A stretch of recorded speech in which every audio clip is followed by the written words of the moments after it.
বন্ধুরা, আল্লাহর নবী বলে দিলেন, সাহাবায়ে কেরাম সাক্ষী থাকো, সাক্ষী থাকো ফেরেশতা জগৎ, সাক্ষী থাকো আলো বাতাস, সুজলা সুফলা শস্য শ্যামলাই, সব সাক্ষী থাকো এই লোকটা আল্লাহ তাআলা রব্বুল আলামিনের জিম্মাদারি থেকে জান্নাত থেকে জাহান্নামের অন্তর্ভুক্ত হয়ে গেছে। নাউযুবিল্লাহ বলেন না বলে। সুতরাং আমি আপনাদের কাছে আবেদন করব, অনুরোধ করব, যারা ফাঁকা জায়গাটা আছে তারা পূরণ করে নেন, তাহলে আপনারাও পারবেন।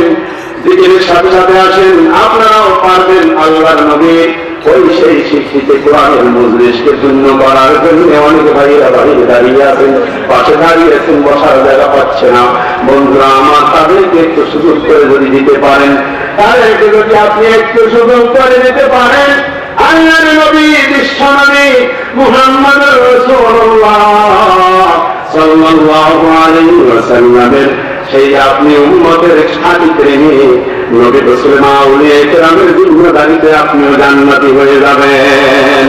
সুবহানাল্লাহ, সুবহানাল্লাহ, লা ইলাহা ইল্লাল্লাহ, লা মা'বুদা ইল্লাল্লাহ, আল্লাহ তাআলা মা'বুদ নেই, লা মাহবুবা। আসুন,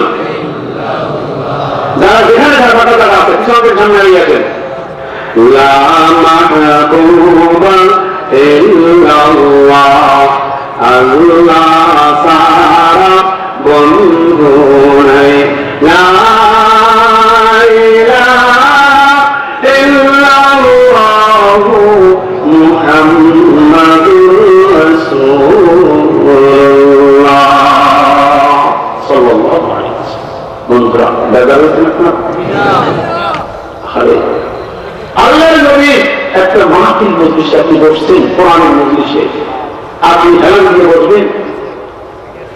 আপনি যদি কোরআনের সাথে অবমাননা করেন, আপনি যদি বিমুখ হয়ে যান, আরে আল্লাহর নবী আপনার বিরুদ্ধে আমার বিরুদ্ধে দুইটা একটা মামলা দায়ের করবে কিয়ামতের মাঠে, এই উম্মতের বিরুদ্ধে দায়ের করবে। আমি পরে আলোচনায় যাব, এখন আলোচনা আমি দিতে যাচ্ছি না। সেই একটা মামলা হবে ওলামায়ে কেরাম যখন হাফেজ কোরআন এখানে আমার সামনে উপস্থিত আছে, আমি একটা কথা উল্লেখ করে ফারিসা বলতে আমি রাজি না। আমি সবটাই যে রেফারেন্স সহ বলবো, সব কোরআনের সামনে খোলা আছে। আমি কোরআন থেকে আমি রিসার্চ করে আমি আপনাদের সামনে বলবো, কোরআনের সাথে বেয়াদবি করবেন না, কেউ এদিক ওদিক তাকাবেন না, কেউ উঠবেন না। যারা দোকানে হাঁটতেছেন, যারা এদিকে ওদিকে হাঁটতেছেন, তারা কপাল নষ্ট করিয়েন না, কপাল যেন করে না। সবাই চলে আসুন, সারাদিন ঘুরছেন, দোকানে ঘুরছেন, এদিকে ঘুরছেন, সেদিকে ঘুরছেন। মা বোনদেরকে আমি লক্ষ্য করে বলবো, আমার প্রাণের মা বোনেরা, আপনারা জায়নামাজে উপবিষ্ট আছেন, জালকাঠি থেকে প্রধান মুহাদ্দিস আলোচনা করবেন, আপনারা একটু সমস্ত কাজকর্ম থেকে অবসর হয়ে আপনারা একটু জায়নামাজে বসে যান, কথা শোনেন। আর যদি না শোনেন, যদি বিমুখ হয়ে যান, সূরাতুল ফুরকানের ভিতরে আল্লাহ পাক রব্বুল আলামিন বলেছেন, وقال الرسول يا رب إن قومي اتخذوا هذا القرآن مهجورا। আল্লাহ রব্বুল আলামিন বলতেছেন, কিয়ামতের মাঠে আপনার নবী আমার নবী বিশ্ব নবী মামলা করে আপনার আমার বিরুদ্ধে বলবে, রব্বিকে প্রভু, আমার লালন কর্তা পালন কর্তা মাওলা, আমার জাতির সাথে কোরআনের আলোচনা হয়েছিল, ইয়া রব্বি ইন্না কওমি, আমার এই পথের জাতিরা ইত্তাখাযু হাযাল কোরআন, কোরআনকে গ্রহণ করেছে, মাহজুরা ত্যাগ করেছে, কোরআনকে ধরে নাই, কোরআনের দিকে খেয়াল করে নাই, কোরআনের আলোচনা শুনে নাই, তাফসীরের আলোচনা শুনে নাই। আমার ভাইরা, নবী যদি বাদী হয় আপনার বিরুদ্ধে আর আমার বিরুদ্ধে, আর নবী যদি বাদী হয়ে যদি মামলা দায়ের করে কিয়ামতের মাঠে, আর আপনি যদি আসামি হয়ে যান, আপনি জিকির করেন, তাসবিহ করেন, তাহলিল করেন, আপনার জিন্দেগির কোনো ইবাদত কবুল হবে না, হবে না, হবে না। কোরআন শরীফ আয়াত আছে না? আর সব আপনারা কোরআন কারীম থেকে বলছি, রেফারেন্স থাকবে, রেফারেন্স ছাড়া কোনো কথা আমি কিন্তু বলতে জানি না। কারণ হলো আমি একজন মুহাদ্দিস, মুহাদ্দিস কোনো সময় মুখস্থ কথা বলে না। এই জন্য ভাই যখন থেকে আজকে কালকে 11টায় আমি গাড়িতে উঠছি, এখানে স্যার আমি ঢাকায় এসে পড়ছি, সে সময় রাত্রে 11টা বাজছে। সকাল 7:30টায় আমি প্রতিপক্ষীরা দূর থেকে রওনা হয়েছি, এখানে আসার পর এসে পৌঁছেছি। এখনো আমার সামনে সেই কিতাবে যা আলোচনা করবো আমি লিখে রাখছি, আর ওইটাই শোনাবো আপনাদেরকে। আমাদের কোনো নিজের মুখস্থ কথা বলার কোনো সুযোগ না। শুনেন, সুযোগ কি আছে?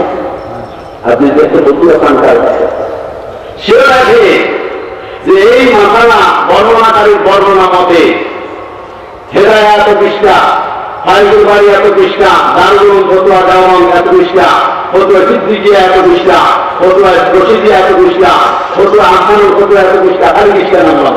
কারণে এই জগতের মধ্যে এমন কোন আলেম ওলামা নাই যে নিজে রেফারেন্স ছাড়া কথা বলতে পারে। আর যদি রেফারেন্স ছাড়া কথা বলে সেটা গ্রহণ করতে হবে না, নন এক্সপেক্টেড আল্লাহ রাব্বুল আলামিন এটা গ্রহণ করবেন না। কেননা ফতোয়া এখন আমার থেকে আপনার থেকে বানানো কোনো জিনিস সব লিপিবদ্ধ হয়ে গেছে, আর ওকে দেখতে দেখতে পৃষ্ঠা নম্বর সহকারে উল্লেখ করা হয়। এই জন্য বলে দিচ্ছি, আপনারা সাবধান থাকবেন, মুখস্থ কথা শুনবেন না, রেফারেন্স চাইবেন, রেফারেন্স জানার চেষ্টা করবেন। আল্লাহ পাক রব্বুল আলামিন অল্প আমল নাজাতের ব্যবস্থা করবে। আল্লাহর নবী বলেন, আপনি যদি তোমার ইমানকে, তোমার দিনকে, তোমার আমলকে, তোমার সকল ইবাদতকে যদি তুমি খাঁটি করতে পারো, আল্লাহ পাক রব্বুল আলামিন তোমার অল্প আমলের দ্বারা তোমাকে কাল কিয়ামতের মাঠে জান্নাতি করবে। সুবহানাল্লাহ। রাজি আছেন শুনতে? অল্প সময়, ইনশাআল্লাহ অল্প সময় শুনবেন? শুরু করবো।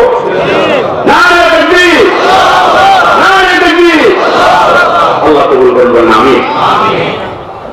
আমি যে আজকে আপনাদের সামনে তেলাওয়াত করেছি, আমাকে কিন্তু আগে বলে দেওয়া হয়েছে আলোচনা করবেন একটি আয়াতের উপর। আমার ওই যে বাইরে, এর বাইরে যাওয়ার কোনো সুযোগ নাই। এই জন্যে আমি নিজেই আলোচনা করব।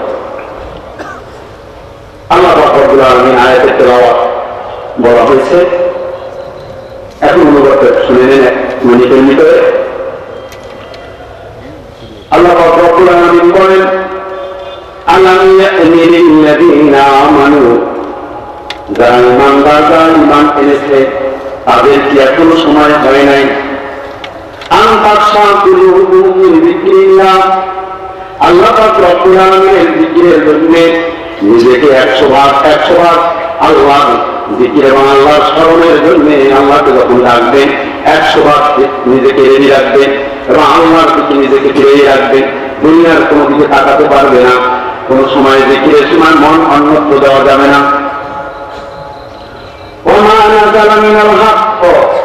আর জানা দিলে হয়েছে কোরআন থেকে, কোরআনের যেখানে আলোচনা হচ্ছে, যে বিষয়ে আলোচনা হচ্ছে, ওই বিষয়টা শোনার মধ্যে মন থেকে যদি দেওয়া যাবে না। আগে যে কথা বলছি বুঝলেন, আমি আয়াতের সাথে যে এখন আমি শুনেছি যেটা বিষয় ওইটাই এসে গেছে। সুবহানাল্লাহ, আল্লাহ বলেন সুবহানাল্লাহ। আমার নাযালা মিনাল হক, আর হক থেকে কোরআন থেকে জানা দিল হয়েছে, এইটা শোনার মধ্যে কোনো ক্রম এদিকে ওদিকে মন বিরূপ নয়, অমনোযোগী নয়, মনোযোগ দিয়ে তারা শুনছে। আল্লাহ পাক বলতেছেন, ওয়ালা ইয়াকুনু কাল্লাযীনা উতুল কিতাব, আর এই মুমিনরা তাদের মতো নয়, এই ইহুদিদের মতো নয়। ইহুদিরা তাদের তাওরাত হাতে পেয়েছে, আর তাওরাত মাধ্যমে তারা বিকৃত করেছে। এই মুমিনরা তাদের কোরআনকে বিকৃত করবে না, অন্য মনস্ক হবে না। ওয়ালা ইয়াকুনু কাল্লাযীনা উতুল কিতাব মিন ক্বাবলু, এতে বলতে তাওরাত দেওয়া হয়েছে, বিকৃত করেছে। যার কারণে এই তাওরাত থেকে বিমুখ হওয়ার কারণে আমি তাদেরকে দীর্ঘ সময় দেখি তারা তওবা করে নাই। ফাতাওয়ালা আলাইহিমুল আমাদ, এবং সময় দীর্ঘ সময় নিয়েছে, তওবা করার সুযোগ নাই, তওবা করেই নাই। ফাকাসাত কুলুবুহুম, তাদের কলব এবং অন্তরটা শক্ত হয়ে গেছে, এখন আর তাদের চক্ষু থেকে পানি পড়ে না, আর তাদের চক্ষু থেকে একটা পানি পড়ে না। ফাকাসাত কুলুবুহুম, তাদের কলব শক্ত হয়ে গেছে। আল্লাহ পাক রব্বুল আলামিন শেষ প্রান্তে গিয়ে বলেছেন,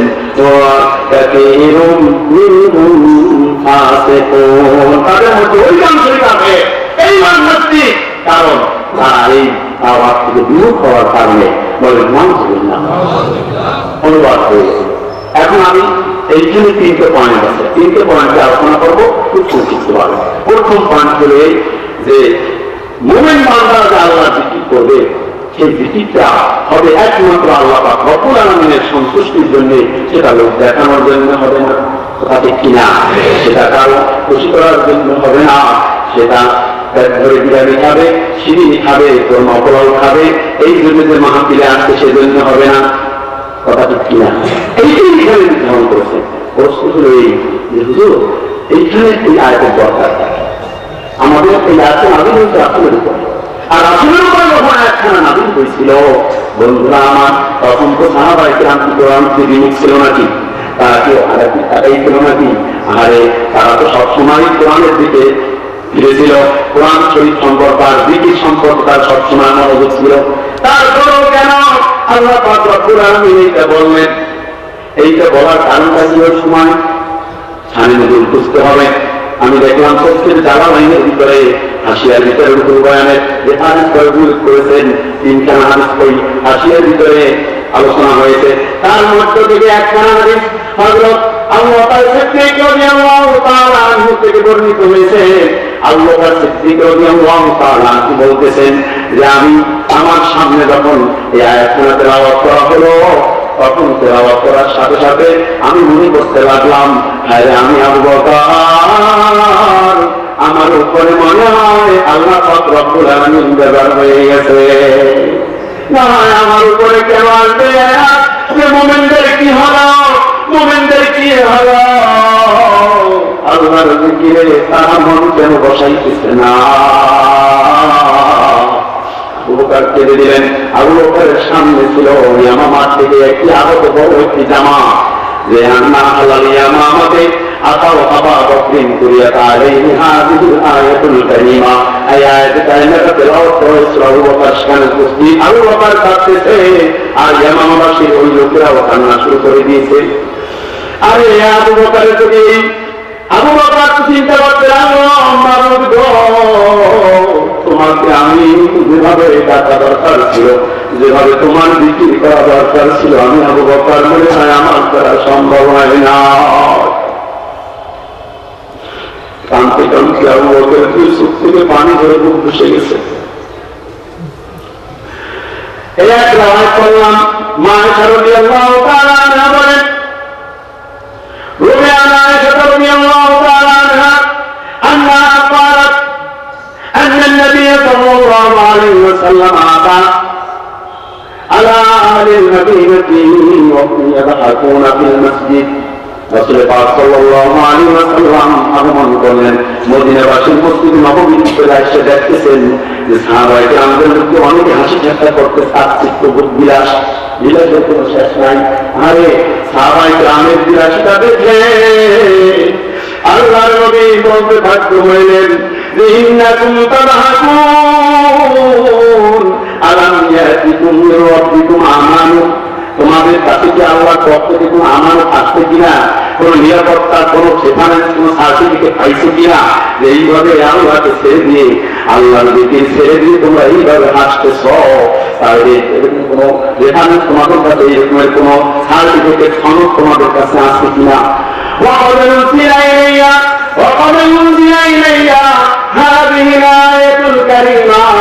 অথচ আমার উপরে নাযিল হয়ে গেছে এই আয়াতখানা যে মুমিনদের কি হলো, মুমিনরা কেন এভাবে হাসাহাসি করে? কেঁদে গেল সাহাবায়ে কেরাম, মসজিদের অবধি কান্নার রোল পড়ে গেল। সবাই বলল, হুজুর আমাদের অপরাধ হয়ে গেছে, কি করে বাঁচা যায় একটু বলেন। বন্ধুরা আমার, আল্লাহর নবী মহানবী বিশ্বনবী বললেন, আর যতটুকু এসেছ সেই অনুসারে ততটুকু কাঁদো কাঁদো, যতটুকু এসেছ তার পরিবর্তে বেশি বেশি কাঁদো। আল্লাহর নবী আয়াত করে দিলেন,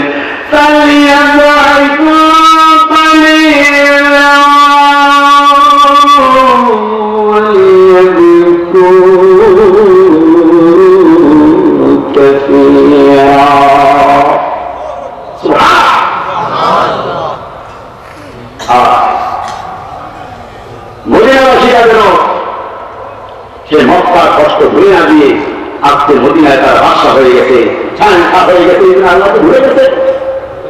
তারা যতটুকু হাসছে আর যতটুকু সুখ শান্তি ভোগ করেছে, আর ছেলেদের মানুষেরা, আমি শুনলাম আপনাদেরকে নাকি লন্ডনী বলা হয়। আরে তোমরা লন্ডনী হইলা, এত পয়সার মালিক হয়ে গেলা, আর আল্লাহ পাক রব্বুল আলামিনের জিকিরকে তুমি তোয়াক্কা করলা না। তোমার পাশে শুয়ে রয়েছেন গোলাপ শাহ রহমাতুল্লাহ আলাইহি, যখন দাঁড়িয়েছি মাজারের পাশে, আমার থরথর করে কেঁপে উঠেছে আমার শরীরটা। তখন আমি বুঝেছি না না, আল্লাহর এখানে এখনো জিকিরে আছে। আমার ভাইরা, আমার বন্ধুরা, এই জন্য খবরদার হাসাহাসি বেশি দরকার না, কান্নাকাটি করেন। সাদেক কুরআনী রাহমাতুল্লাহ আলাইহি বলেন, আল্লামা জাকারিয়া রাহমাতুল্লাহ আলাইহি তিনি তার কিতাবে উল্লেখ করেছেন, সাদেক কুরআনী বলেন, আমি আমার কোন দোয়াটা কবুল হয় আমি নিজে বলতে পারি। বলেন না সুবহানাল্লাহ, সুবহানাল্লাহ। কোন মানুষ কি আছে গ্যারান্টি দিয়ে বলতে পারে যে আমার দোয়া কোনটা কবুল হয়েছে? আমি বলতে পারি। সাদেক কুরআনী বলেন, আমি বলতে পারি আমার কোন দোয়াটা কবুল হয়েছে, আমি বলতে পারি। সবাই জিজ্ঞাসা করছেন, এইটি যদি হয় তাহলে দোয়া একটাও কেউ যাইবে না। আমরা গুণাগার হই আর যাই হই না কেন, যত বড় পাপী হই না কেন, বুঝতে কষ্ট হয়েছে আমার ভাষা গুরুজনের মানুষ তো বন্ধুরা আমার। এখন সবাই মনে করছে সাদেক কুরআনী যে তার যে দোয়াটা করে কবুল হয়ে যায়, এই গুণ, এই কোয়ালিটি যদি আমার মধ্যে থাকে, আমার তাও তো কবুল হয়ে যাবে, মোটেও কি হবে না, ভুল হবে না। সাদেক কুরআনীর কাছে লোকজন জিজ্ঞাসা করলেন যে হুজুর, আপনার যে দোয়াটা কবুল হয়ে যায়, কোন দোয়াটা কবুল হয়েছে আর কোনটা ফেরত গেছে, কোনটা প্রতিবাদ হয়েছে, নিক্ষিপ্ত হয়েছে, আর কোনটা আল্লাহ রব্বুল আলামিনের দরবারে কবুল হয়ে গেছে, এইটা আপনি কি পদ্ধতিতে, কি কায়দায়, কি করছে, ঠিক গ্রামে আপনি বুঝতেছেন, একটু আমাদের কাছে বলেন। বন্ধুরা আমার, সাদেক কুরআনী বলতেছেন, আমি যখন হাত তুলে আল্লাহর দরবারে, যখন আমি হাত তুলি, তখন আমি বুঝি আমার শরীরের ভিতরে যখন কম্পন সৃষ্টি হয়ে যায়, তখন আমি বুঝি আমার দোয়াটা আল্লাহ পাক রব্বুল আলামিন কবুল করে নিয়েছে। বলেন সুবহানাল্লাহ। আল্লাহ পাক রব্বুল আলামিনের কোরআনুল কারীমের মধ্যে সাদেক কুরআনীর কথা নাই, এটা আল্লাহর কালামের কথা। আল্লাহ বলতেছেন, ইন্নামাল মুমিনুনা আল্লাযীনা ইযা যুকিরাল্লাহু وجلت قلوبهم وإذا تليت عليهم آياته زادت إيمانا وعلى ربهم يتوكلون.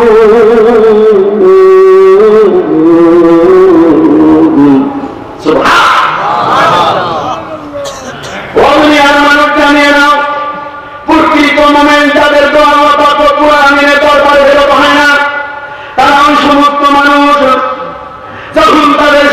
আল্লাহর নাম স্মরণ করা হয়, কোরআনের আলোচনা করা হয়, যখন সে হাত তুলে দোয়া করা শুরু করে দেয়, তখন তার হৃদয়গুলো থরথর করে কেঁপে উঠে যায়, সমস্ত শরীরের ভিতরে লোমগুলো দাঁড়িয়ে যায়।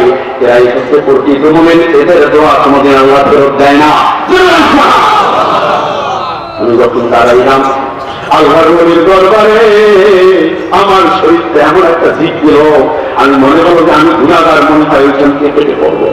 বন্ধুরা আমার, নিজের বাড়ির নিজেরা চেনেন না, এই জন্য যার বাড়ির অলিক মানুষকে অলিকে কিন্তু নিজেরা চেনে না। এই জন্য পীর চেনে না মায়, পীর চেনে না যায়, পীর চেনে না ঘরের জন্মায়। আমাদের বরিশালের ভাষায় বলা হয় যে পীর কিন্তু মায়ের চেনে না, আমার ছেলে অমুকের ছেলে অমুকে, তুমি আবার তুমি পিছিয়ে সে দাঁড়াই আছে। আবার বলে বুঝেন তো, এই বর্ষির ভাষা শুরু করছি এটা আমার এখন আবার মনে করে যে ঘরে জিনিস মনে করো আমার পিসটা কেউ আমার পিসের সমস্ত কথা দেখি ব্যবহার স্ত্রী দাম দেয় না। তোমার স্বামীকে কত স্তরে, তোমার স্বামীকে আল্লাহ রব্বুল আলামিন কত বড় স্তরে আল্লাহ কবুল করেছে, তুমি বুঝলা না। এটা আমার মাঝে দোষটা না, এটা কিন্তু নবীদের স্ত্রীও নবীদেরকে মূল্যায়ন করে নাই। বলে কোথায় পাইলেন দাদা, আমি বলবো না। আল্লাহ পাক রব্বুল আলামিন কোরআনুল কারীমের মধ্যে বলেছেন, সূরা তাহরিমের শেষে যদি আয়াত তেলাওয়াত করেন, দুইজন নবীর স্ত্রীকে আল্লাহ পাক রব্বুল আলামিন নবীর স্ত্রী হওয়া সত্ত্বেও আজীবন জাহান্নামে থাকবে, জান্নাতের খুশবুও পাবে না। নবীর স্ত্রী হইয়া নবীর ঘর করছে, নবীর সাথে আনন্দ স্ফূর্তিতে লিপ্ত রয়েছে, এই দুনিয়ার সুখ শান্তি নবীর সাথেই করেছে, কিন্তু নবীর স্ত্রী হইয়া আল্লাহ পাক রব্বুল আলামিন যে নবীর স্ত্রী হওয়া সত্ত্বেও জান্নাতি হবে না। বলবো না? বলবো? নবী জান্নাতি হবে, স্ত্রী জান্নাতি হবে না। তাহলে শোনেন কোরআনের তেলাওয়াত। আল্লাহ পাক রব্বুল আলামিন বলেন, ضرب الله مثلا للذين كفروا امرأة نوح وامرأة لوط। ঠিক আছে?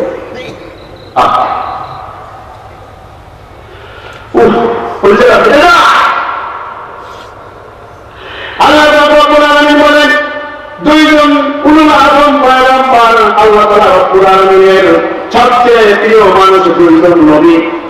এই দুইজন নবী পৃথিবীর দুইজন কিন্তু নবুয়তের সাথে একমত হয় নাই, বেড়াও ভাঙে নাই। বেড়া ভাঙা বলতে মানে অপকর্ম লিপ্ত হয় না, ঠিক আছে, কিন্তু নবুয়তি কাজে সহযোগিতা করে না, যার কারণে এই নবীর সাথে ঘর সংসার করা সত্ত্বেও জান্নাতি হবে না। তেমনি দেখলাম আল্লাহ সামনে বলতেছেন, কানাতা তাহতা বাইনি মিন ইবাদিনা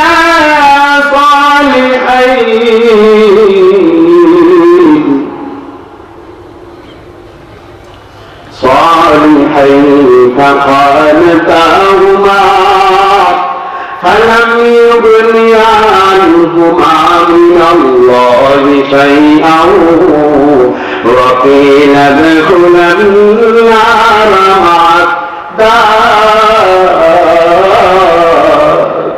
الداخلين। سبحان الله।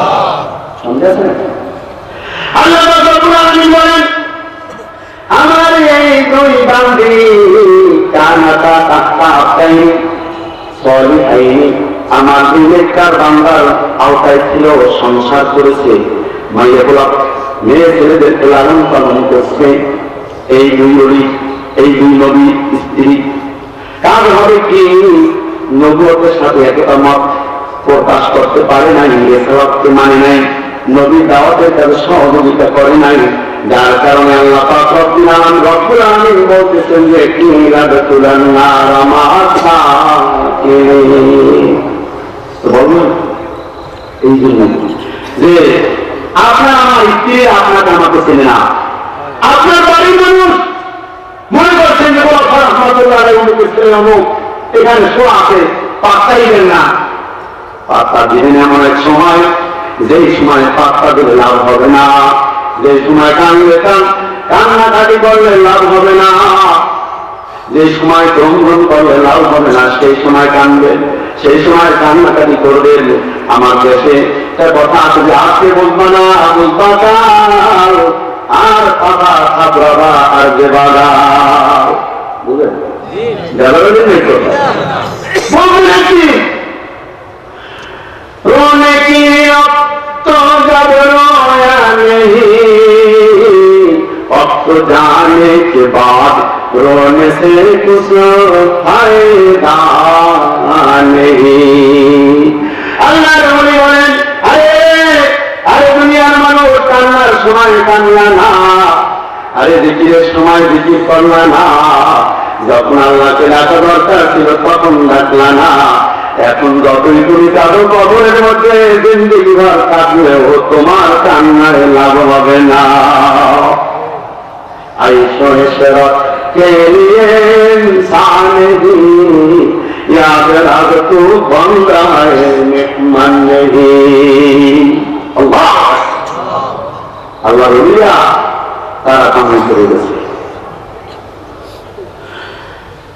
মাহবুবে সুবহানী, কুতুবে রব্বানী, গৌসে সমদানী, শাহ আব্দুল কাদের জিলানী রহমাতুল্লাহ আলাইহি বানিয়ে গিয়া এই একটু আগে বললাম। ও দুনিয়ার মানুষ জানিয়ে রাখো, তোমাকে কিন্তু দুনিয়ার সুখ শান্তির জন্য আল্লাহ পাঠায় নাই।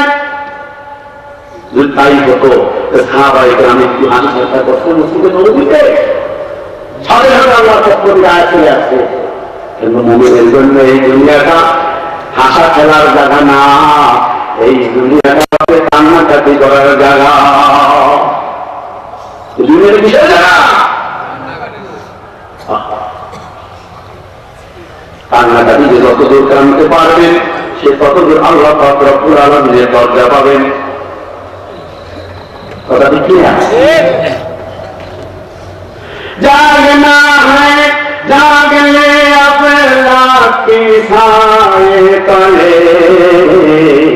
হাসর তক সোয়া করোগে কবর কি সায়ে তলে। যতবার কাঁদলো এই দুনিয়ার মধ্যে কাঁদো, আখরাতে আজীবন হাসবা। যাই হোক, বুঝছেন তো? তাহলে একটু সামান্য একটু হাসি ঠাট্টার মধ্যে মৃত্যু হয়ে গেছে, আল্লাহর পক্ষ থেকে সাথে সাথে অর্ডিন্যান্স জারি হয়ে গেছে সাহাবায়ে কেরামদের উপর। কিন্তু আপনাদের আমল কি আবার অর্ডিন্যান্সের কোন সুযোগ সুবিধা আছে নাকি? এখন আছে আউলিয়ায়ে কেরাম, এখন আছে উলামায়ে কেরাম, তাফসীর করে করে আয়াতের ব্যাখ্যা বিশ্লেষণ করে আপনাকে পথ দেখাতে পারবে, বুঝিয়ে দিতে পারবে যে দুনিয়ার মানুষ বেশি কাঁদো, বেশি বেশি কাঁদো, আল্লাহর জিকির থেকে বিমুখ হলো না, কোরআনের তাফসীর থেকে বিমুখ হলো না, কোরআন নাযিল হচ্ছে, কোরআনের আলোচনার জন্য বসে দাও করে বলেন সুবহানাল্লাহ, সুবহানাল্লাহ। লিখে করুন সুবহানাল্লাহ আলহামদুলিল্লাহ লা ইলাহা ইল্লাল্লাহ লা ইলাহা ইল্লাল্লাহ মুহাম্মাদুর রাসূলুল্লাহ। আসসালাতা যাইবায়াকা সঙ্গে কেহ যাইবে না, বুক ভাসাইয়া কাঁদবে সবাই, রাখতে কেহ পারবে না। সুবহানাল্লাহ আলহামদুলিল্লাহ লা ইলাহা ইল্লাল্লাহ লা ইলাহা ইল্লাল্লাহ মুহাম্মাদুর রাসূলুল্লাহ। বলেন যখন নবুয়তের ৭ম বর্ষ উপনীত হল, নবুয়তের কয় বছরে? ৭ম বছরে, অর্থাৎ রাসূল নবুয়ত পাইতেন ৪০ বছরের ইতিহাস মনে রাখতে হবে। পরে জিজ্ঞাসা করবো, যদি না বলতে পারেন তাহলে আমি বলবো যে বলছিল এই জন্য বুঝতে পারে নাই।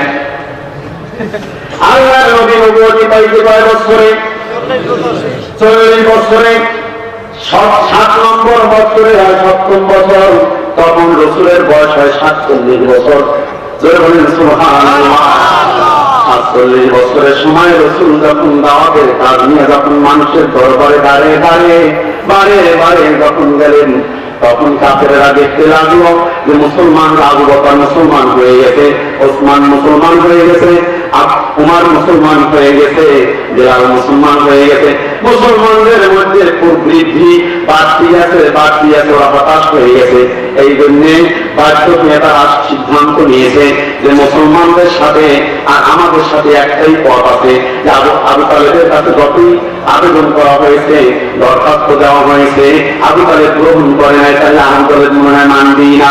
এখন আমাদের একটা পথ আছে যে আমরা আরবদেরকে, বনি হাশিমদেরকে, হাশিমি সম্প্রদায়দেরকে আমরা সম্পূর্ণ বয়কট করব, আমরা তাদের থেকে সম্পূর্ণ আলাদা থাকবো, আমাদের সমাজের কোনো জিনিস তাদের কাছে বিক্রি করবো না, আর আমরা কোনো জিনিস তাদের থেকে কিনবো না। আমরা আমাদের কোনো ব্যবসায়ী সম্পদ তাদের কাছে বিক্রি করতে গেলে আমরা জানাই দেবো, গোল পিটাইয়ে দেবো, ঘোষণা দিয়ে দেবো, বিজ্ঞপ্তি দিয়ে দেবো যে বনি হাশিমের কোনো মানুষ যদি তোমার কাছে চাউল কিনতে আসে, ডাল কিনতে আসে, আর যদি কোনো তরকারি কিনতে আসে, 5 টাকার জিনিস 10 টাকায় বিক্রি করবা, আর না হয় দিবা না। এইভাবে করতে করতে করতে করতে শুরু হয়ে গেলে নির্যাতন। তখন লিখিল একটি আহাদনামা, যার মধ্যে লেখা ছিল যে তোমরা কোনদিন এই বনি হাশিমের সাথে একত্রিত হতে পারবে না, এদের নিয়ে তোমরা বিবাহ করবে না, ওদের ছেলের কাছে তোমাদের মেয়ে বিবাহ দিবা না। বন্ধুরা আমার এইভাবে যখন হয়ে গেল, ছিটকে পড়লো জাতির থেকে যখন দূরে, বন্ধুরা আমার তখন বনি হাসেম অসহায় হয়ে গেল। আপনার কাছে যদি 10 টাকা থাকে, মহাবিদ্যা মক্কাকে ফিরে হয়ে যেত, মায়ের ফের খেয়ে তারপর থাকা প্রয়োজন হয়েছে কিনা, ঠিক কিনা? বন্ধুরা আমার 1 টাকার জমি নাকি 5 টাকা দিয়ে যদি কেনা লাগে, ক্রয় করা লাগে, তখন সেই মানুষগুলো টাকা পয়সা অল্প কিন্তু ফুরিয়ে যায়, টাকা নেই, কিনতে পারতেছে না, কেউ বিক্রি করতেছে না। আমার ভাইরা, আমার বন্ধুরা, এই সময় মুসলমানরা আবু তালেবের তার যে একটা এরিয়া, আবু তালেবের এরিয়ার মধ্যে ওই 7 হিজরি 7 নববী থেকে নবুয়তের 7ম বছর থেকে 10ম বছর পর্যন্ত 3 বছর 3 বছর পর্যন্ত কোনো লেনদেন নাই। বন্ধুরা আমার, কেনা বেচায় এত জুলুম নির্যাতন করা হয়েছিল মুসলমানদের উপরে, মুসলমানদের কেনার পয়সা নাই। মুসলমানরা এক চের চাল কিনে পাক করে খাবে, পয়সা নাই।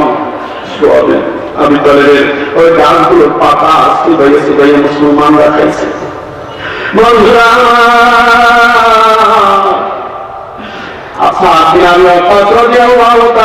বলতেছেন যে আমার এত ক্ষুধা লাগছে, আমি ভাবি নাই যে কোন জায়গা থেকে আমি খাবো। হঠাৎ করে আমি দেখি পায়ের সাথে একটা ভিজা এবং সিদ্ধ কি জানি আমার পায়ের কাছে একটু মালুম হয়েছে। আমি ক্ষুধার কারণে আমি আর লক্ষ্য করি নাই, খাই করেছি। আমি অর্ধবধি 7 দিন আমি অর্থাৎ যে 7 দিন আমি অর্থাৎ দাঁড়াইলাম বিজয় হয়েছে। যে বলেন সুবহানাল্লাহ। আমি বলতেছেন যে আমি এখন পর্যন্ত জানি না আমি কি খাইছিলাম। বন্ধুরা আমার, হযরত আল্লামা ইবনে আসকালানী রাহমাতুল্লাহ আলাইহি ফাতহুল বারীর ভিতরে আলোচনা করছেন। রাসূলের এই 3 বছরের কথা, সেখানের কথা সব পাবেন। রাহিতুল মাকতুমের ভিতরে পাবেন, বাংলায় বের হয়েছে। সিরাতুল মুস্তাফা বাংলায় বের হয়েছে। ফাউন্ডেশন থেকে এর অনুবাদ হয়ে গেছে, দেখে নিন। মুসলমানদের এত করুণ সময় যে মুসলমানরা কি খাবে? আরে মুসলমানদের ঘর থেকে আসতো না, বাচ্চাদের চিৎকার, আরে নাকেই মারা গেলাম, পেটের ক্ষুধায় মারা গেলাম, এইভাবে কষ্ট অনুভব হতে লাগলো মুসলমানদের। সেই অবস্থায় আবু বকর রাদিয়াল্লাহু তাআলা আনহু বলতেছেন যে আমি আমার রব্বুল আলামিনের জিকির করব। সবে আমি তলেবের মধ্যে আমি একটু আল্লাহর জিকির করব, তাও যদি আমি করতে না পারি তাহলে আমি এই দুনিয়ার কাছে আমি আবু বকরের কোনো দাম না। কষ্ট আপনাদের?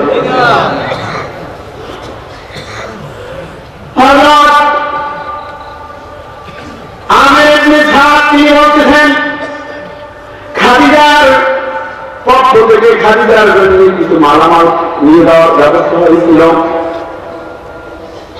আবু জেহেলের সাথে দেখা হয়, আবু জেহেল বাধা দিল, মাল দেবে না, ওরা যেন না খেয়ে মরে।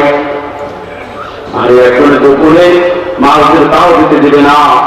তখন উনি কষ্ট করে, কষ্ট পেয়ে মনের আঘাতে আবু জেহেলের মতো নেতা আবু জাহাল, যত পরে লক্ষ্য করেছে ওনার নাম কিন্তু আবুল হাতাম, বিজ্ঞানীর বাবা। আর ভূখণ্ডের মধ্যে তৎকালীন যুগে শিক্ষাবিদ, চিন্তাবিদ আর দার্শনিক বুদ্ধিজীবী থাকলে আবু জেহেল একজন ছিল। কিন্তু সেই ইসলাম ধর্ম প্রত্যাখ্যান করার কারণে আল্লাহ রাসূল তাকে আবুল হাতাম নাম না দিয়ে এখন আবু জাহাল নাম দিয়ে দিয়েছে। কথা ঠিক কিনা? বন্ধুরা আমার, আবু জাহাল যখন নাকি প্রতিবাদ করলো, যেতে দেবে না, তখন ওই সে আমের বিন সাদ একটা বুঝল, একটা উটের হাঁটি, পথে একটা উটের হাঁটি ছিল, এমন ভাবে আবু জাহেলের মাথায় মারছে, আবু জাহেলের মাথা জখম হয়ে গেছে, রক্ত গড়গড় করে ঝরঝর করে পড়তেছে। বন্ধুরা আমার, তখন আবু জাহাল চিন্তা করতে লাগলো যে ইজ্জত হয়েছি, এই কথা যদি সমাজের কাছে বলি তাহলে আরো ইজ্জত যাবে। কথা ঠিক কিনা? বড় অভিজাত সম্প্রদায়ের মানুষেরা যখন মাই খায় তখন সবাই থাকে, কেননা মানুষের যদি জানতে পারে যে অভিজাত পরিবারের মানুষের মার খেয়েছে, পিটান খেয়েছে, কার পিটান খেয়েছে সাধারণ একজন পাবলিকের, তখন যে সেটা লজ্জা নিয়ে থাকে না, কোন রকম একটু প্রতি মন্ত্রণ দিয়ে থামছে। আমার ভাইয়া, আমার বন্ধুরা, এর পরের কথা বলতেছি। আবু বকর রাদিয়াল্লাহু তাআলা আনহু বলেন যে আমি দেখতেছিলাম ঘটনাটা কি ঘটে। এর মধ্যে 5 জন যুবক রেডি হয়ে গেছে, তার মধ্যে জুবাইর বিন আবু সালমান সে রেডি হয়ে গেছে। আমার ভাইয়া, আমার বন্ধুরা, 5 জন যুবক একসাথে হয়ে গেছে। বলছে যে ওই যে আহাদনামা আর ওই যে তাদের লিস্ট আর তাদের যে চুক্তিনামায় লেখা আছে যে আরবদের সাথে কুরাইশদের সাথে বনি হাশিমের সাথে আমাদের কোনো লেনদেন চলবে না। আরে বনি হাশিমের সাথে তুমি লেনদেন বন্ধ করলা, আল্লাহ পাক রব্বুল আলামিনের দরবার থেকে তো বন্ধ করতে পারো না। আছে বনি হাশিমের মধ্যে ছিল 5 রাস্তানের নবুয়ত ছিল। মুহাম্মদ বিন আব্দুল্লাহ ইবনে আব্দুল মুত্তালিব ইবনে হাশিম ইবনে আব্দুল মানাফ ইবনে কুসাই ইবনে কিলাব ইবনে মুররা ইবনে কাব ইবনে লুআই ইবনে গালিব ইবনে ফার ইবনে মালিক ইবনে কিনানা ইবনে খুযাইমা ইবনে মুদ্দাকা ইবনে ইলিয়াস ইবনে মুবারক ইবনে নিজার ইবনে মাআদ ইবনে আদনান ইবনে কুরাইশ। সুবহানাল্লাহ। রাসূলের বংশ তালিকাতে বললাম আগে শুনাইলাম মুহাজির হাদিসের ভিতরে আছে। সুবহানাল্লাহ। রাসূলের বাগে বংশের ভিতরে বনি হাশিম, যে বনি হাশিমের সম্পত্তি নিয়ে তোমরা বড় হয়েছো, আজকে বনি হাশিমকে পাও রাখি দিয়ে ফালাই দিয়েছো, আল্লাহ তাআলা ফালাই নাই। সুবহানাল্লাহ। আল্লাহ ফালাই নাই। আল্লাহ পাক রব্বুল আলামিন ওই 5 জন যুবক একত্রিত হয়ে এইবার বলতেছে আমরা 5 জন একসাথে হয়েছি, এইবার 5 জন আমরা আর 10 জনকে একসাথ করবো। 10 জন 5 আর 10 আর 5 15 জন যদি হয়তো আবু জেহেল কেন যারাই আসুক না, আমরা যুবকের সামনে এই যে যুবক ইসলাম ধর্মের অনুভূতি আর আমরা এরা বেঁচে থাকতে চাই না, আমাদের সামনে বসে আমাদের ভাই, আমাদের আত্মীয় স্বজন, আমাদের প্রিয়জন, আমাদের আত্মীয় না খাইয়া কষ্ট করবে, আর ওইখানে বসে বাচ্চারা কাঁদবে, ক্ষুধার কারণে কাঁদবে, এইটা সহ্য করা যাবে না। তাহলে এখন আন্দোলন শুরু হচ্ছে, কি শুরু হচ্ছে? আর রসুল কিন্তু আন্দোলনের পক্ষপাতী না, রসুল আন্দোলনের পক্ষপাতী না। যতটা যুদ্ধ মুসলমানদের হয়েছে, একটা যুদ্ধ মুসলমানরা নিজেরা আগে শুরু করে নাই, তাদের আগে শুরু করেছে মুসলমানরা বাঁচার জন্য, আত্মরক্ষামূলক ফিরাবার জন্য। এই যুদ্ধের পদের মধ্যে যুদ্ধ যে আধুনিক সব করিয়া শুরু করে দেয়, দেখেন রসুলের পজিশনটা কোন দিকে যাচ্ছে। বন্ধুরা আমার, 15 জন যুবক একত্রিত হয়ে ছিঁড়ে ফেলবে সেই হাতনামা, ছিঁড়ে ফেলবে সেই জানেন কুরাইশের পক্ষ থেকে আরোপিত সেই অশান্তি সৃষ্টিকারী আর বনি হাশিমদের থেকে সম্পূর্ণ বিচ্ছিন্নকারী ছিঁড়ে ফেলবে প্রস্তুতি নিয়েছে। এর মধ্যে রাসূল পাক সাল্লাল্লাহু আলাইহি ওয়াসাল্লাম তার চাচা আবু তালেবকে বলতেছেন যে চাচা যান, আর চিন্তা করা দরকার নাই, যুবকেরা আসছে, আমি তো তথ্য তো আল্লাহ পাক দিয়ে দেয়, কিন্তু এখন পর্যন্ত যায় না। ওরা সিদ্ধান্ত আগে ফেলবে তো আন্দোলন শুরু হবে। আল্লাহর নবী আবু তালেবকে বলতেছে যে আবু তালেব চাচা জান আমার, আমি নবী মুহাম্মদ রাসূলুল্লাহ, আমি যদি সত্য নবী হয়ে থাকি একটা তথ্য আপনাকে দিয়ে দিলাম। ওই আহাদনামা আপনি বলতে বলুন, যাই দেখুন আহাদনামার ভিতরে যা কিছু লেখা আছে সব কাঠগুলি কাটছিলেন, যে কাঠ যে উলিতে কাঠগুলো খায়, কাঠ খায় না, উলি আছে না, যে কাঠ খাওয়া যে উলি আছে, ওই কাঠের তক্তার উপরে যে লেখা তারা লেখছে, ওই কাঠটা উলিতে কাঠের উলি যেগুলো আছে এইগুলো সব ওই তাদের চুক্তিনামা গুলো খাইয়ে সব সার করে দিয়েছে। একটা কিছুই নাই, শুধু একটা নাম সেখানে আছে, বিসমিহি ওয়া তাআলা, আল্লাহর নাম। আল্লাহর নামে ওরা শুরু করেছিল, এই জন্য আল্লাহর নামটা আছে। আল্লাহর নবী তথ্য দিয়ে দিলেন, রেফারেন্স দিয়ে দিলেন, বললেন যে চাচাদান আপনি একটু ওই যুবকদেরকে বলেন তোদের ফেরার দরকার নাই, মুরব্বীদের হাতে দায়িত্ব ছেড়ে দে, মুরব্বীরা তারাই ব্যবস্থা নেবে যে ওই আহাদনামার ভিতরে আর ওইটার ভিতরে কিছুই নাই বলে বলেন সুবহানাল্লাহ। আল্লাহ বলেন সুবহানাল্লাহ। আবু তালেব চিন্তা করতে লাগলো, এইটা যদি সত্যিই হয়, যেই আহাদনামা লেখার পর রেমিডিং এর ব্যবস্থা তো সে সময় ছিল না, বরং পোকায় যেন না ধরে সেই জাতীয় যত ঔষধ মেডিসিন দিয়ে তারপর তারা রাখছে 1000 বছরের ভিতরে যেন খতম না হয়। সেইটা যদি উনি পোকায়, তাহলে মুহাম্মদের সাথে এটা প্রমাণ হবে আজকে কুরাইশের সম্মুখে। সুতরাং ইসলামের ইবাদত আর ইসলামের এই দায়িত্ব ফিরাউনিয়ার বাংলাদেশ, এইখানে কিন্তু কোন নবী আয় নাই, কোন সাহাবীও আয় নাই, আসছে কোন নবীর আগমন ঘটে নাই এই বাংলায়, কোন সাহাবীদের আগমন ঘটে নাই। ইতিহাস করে দেখুন যে এই বাংলার ভিতরে ইসলাম সর্বপ্রথম আসছে মুহাম্মদ বিন কাসিমের মাধ্যমে। মুহাম্মদ বিন কাসিম 17 বছরের যুবক। বন্ধুরা আমার, সেই ভারতের রাজা তাহির সে দেবুল বন্দরে সর্বপ্রথম কুরাইশদের সেই কাফেলা যখন আসছে, তখন সেরকম সাল 1207 সাল মনে হয় একটু আপনার তথ্যটা ঠিক করে নিয়েন। এই সময় থেকে এই ইসলাম এসেছে। আর 1207 সাল সাহাবায়ে কিরামদের আমল ছিল কত?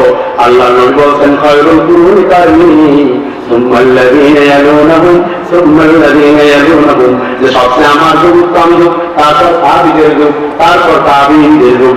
আমার ভাইরা, আমার বন্ধুরা, তাতে উমাইয়া শাসন আমল বলতে বসে নাই। আলী রাদিয়াল্লাহু তাআলা আনহু শাসন পর্যন্ত 30 বছর খেলাফত, 30 বছর খেলাফতে শেষ হয়ে গেছে। সুতরাং সাহাবায়ে কিরামদের আমল ওইখানে শেষ হয়ে গেছে। বন্ধুরা আমার, এই জন্য এর আরো 200 বছর পরে মুহাম্মদ বিন কাসিম এসেছে ভারতে। আর ওই ভারতে কাসিমের দ্বারা তারপর ভারত বিজয় হয়েছে। জোরে বলেন সুবহানাল্লাহ। সুতরাং বাংলার জমিনে কোন সাহাবায়ে কিরামদের আগমন সম্ভব না, কোন নবী রাসূলের আগমন সম্ভব না। বাংলার জমিনে একমাত্র আউলিয়ায়ে কিরাম, এই বাংলার জমিনে শাহজালাল, শাহ পরান, শাহ মাকদুম, হাজী মোহাম্মদ শরিয়তুল্লাহ, শাহ খানকাহান, শাহ নেসারউদ্দিন, শাহ ফজলুল করিম, শাহ ইসহাক রহমাতুল্লাহ, শাহ খানউদ্দিন, শাহ আব্দুল আজিজ, শাহ নূর মোহাম্মদ জামপুরি রহমাতুল্লাহ আলাইহি, শাহ আব্দুল কবির ভটালি রহমাতুল্লাহ আলাইহি। বন্ধুরা আমার, বাংলার জমিনে আউলিয়ায়ে কিরামরা, এই যে শাহ গোলাপ শাহ রহমাতুল্লাহ আলাইহি, আলী শাহ জিলানী রহমাতুল্লাহ আলাইহি, আরম শাহ রহমাতুল্লাহ আলাইহি, তার মাজারের নাম শুনতে চাইতে পারি নাই। বন্ধুরা আমার, এই সমস্ত বড় বড় ওলিয়া এই বাংলার জমিন ইসলাম প্রচার করেছে। এই জন্য আমি বলবো, এইখান থেকে জেনে নেবেন, এত কষ্ট করার পরে হাত মানুষ মুড়িতে খাইতে পারে, সেইখানে কিন্তু আন্দোলনের সৃষ্টি হইতে আল্লাহ নবী দেয় নাই। আবু তালেব দিয়া বক্তৃতা দিয়ে সবার সামনে উপস্থিত হইল যে আজকে আমার ভাতিজা পাস, আর নামে তোমরা পাস, একটা হবে বলে বলেন সুবহানাল্লাহ। আবু তালেব জানে, আবু তালেব জানে যে আমার ভাতিজা জীবনে কোনোদিন মিথ্যা কথা বলে নাই, আমার ভাতিজা আমি। সুবহানাল্লাহ। ইসলাম, ইসলাম বড় কষ্টের জন্য। এখন তো আরামে খান, আমরা আরামে জামা গাই দিয়ে এক একজনে 200 টাকা, 500 টাকা, 1000 টাকা দেবে। আরে এত কষ্ট করে তারপর যখন আবু তালেব সবাই কিনে এনে 3 থেকে একাত্রিত করলো, যুবকদেরকে এইখানে দায়ী করা যায় না, কেননা যুবকরা যদি ওইখানে হাত দিতে যায় ওই আন্দোলন বাড়বে। আন্দোলন ঠেকাবার জন্য মুরব্বীরা একাত্রিত করে বলে নামাও, হাত নামা। যখন নামাইছে, নামার সাথে সাথে যখন তুলেছে, তাকাইয়ে দেখতেছে আমার ভাইরা, আমার বন্ধুরা, জাহাজ নামার ভিতরে একটা পয়েন্ট নাই, শুধুমাত্র একমাত্র মাওলা রব্বুল আলামিনের নামটা আছে। সুবহানাল্লাহ। এত কষ্ট করার পরেও আবু বকর রাদিয়াল্লাহু তাআলা আনহু তিনি বলতেছেন, আরে এরপর সে মানল না, এইবার শুরু করলো নির্যাতন। এখন মুসলমানদেরকে জিকির করতে দেবে না, নামাজ তো পড়তেই দেবে না, আর আযান তো হতেই দেবে না, কোরআনের তেলাওয়াত সম্ভব না।